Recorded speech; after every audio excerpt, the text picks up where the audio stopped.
There's one conspiracy theory which quickly spread right round the world. It's the claim that on the morning of the attacks, 4,000 Jews stayed away from work at the World Trade Center. The suggestion is that the hijackings were either a Jewish plot to discredit the Arab world, or that the Israeli intelligence agency, Mossad, found out about Al-Qaeda's plan and tipped off the Jewish community in New York. Cheryl Shames has good reason to know what happened. Her brother, Andrew Zucker, worked as a lawyer at the World Trade Center. Andrew is larger than life. That's how I like to describe him. If you walked into a room of people, even if he was there maybe a minute, 2 minutes, you wouldn't forget him. It was just his presence was everywhere.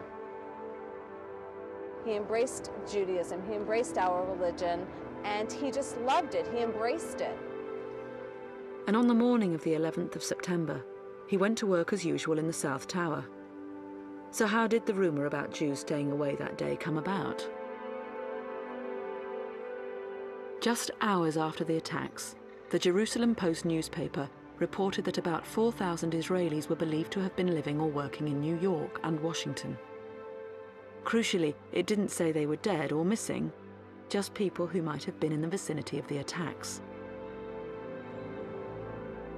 Within days, the story had been picked up in Beirut by a satellite TV network, which is the mouthpiece for the Islamic militant group Hezbollah. Al-Manar TV put a spin on the story, reporting that 4,000 Israelis employed at the World Trade Center were absent from work that day.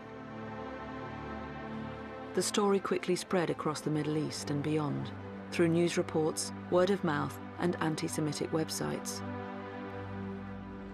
As it spread around the world, the conspiracy was elaborated further. The 4,000 Israelis became 4,000 Jews, who had been tipped off by Mossad. When the North Tower was hit, Andrew Zucker was in his office in the South Tower.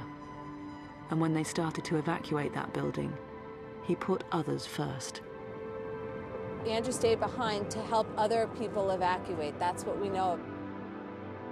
He said, I'm going to do one more sweep of the office and I'll meet you down.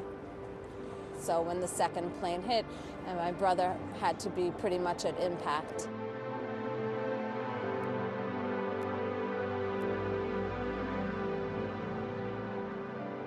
Plenty of Jews were killed that day, and my brother was one of them.